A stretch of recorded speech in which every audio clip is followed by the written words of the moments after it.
आगक राज्य में प्रचंड ताती अनुभूत हेब। पश्चिम ओडिशा ततला लौहपिंड पलटिब। किछि स्थान में तापमात्रा 45 डिग्री छुईब। सोमवार संबलपुर और टिटलागढ़ ताती 44 डिग्री छुईब। मंगलवार यह दुई स्थान में ताती 45 डिग्री भी रहीपे।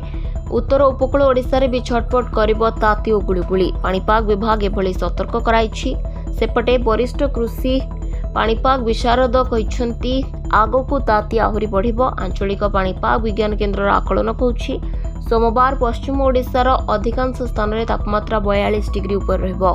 बलांगीर, झारसुगुड़ा, भवानीपाटना, सुंदरगढ़ और अनुगुल 43 डिग्री, नुआपड़ा, बारिपदार 42, बरगढ़ और राउरकेला 41 डिग्री रहीपे। आभ्यंतरीण ओडिशा को भी जलाइबा भीषण ताती। भुवनेश्वर और ढेंकानाल रे ताती 42 डिग्री छुईपे। 13 तारीख में बलांगीर, झारसुगुड़ा, सुंदरगढ़, बौद्ध, अनुगुल ताती 44 डिग्री रहीपे। भवानीपाटना, बारिपदा, नुआपड़ा 43 डिग्री छुईब।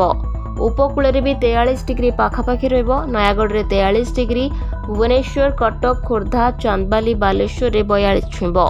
तेरे सेहीपरि 14 तारीख में पूरा ओडिशा रे प्रचंड ताती अनुभूत हेब। प्राय सबु जिले में ताती 40 डिग्री उपरे रहिब।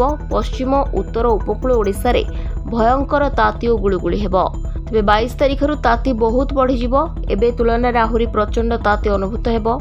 पाणीपाग विभाग पूर्वानुमान अनुसार 13 तारीख में झारसुगुड़ा, संबलपुर, सुंदरगढ़, बलांगीर, बौद्ध, खोर्धा, कटक, कलाहांडी और बालेश्वर ग्रीष्म लहरी स्थिति रहिब। Bureau report, Dinalipi live.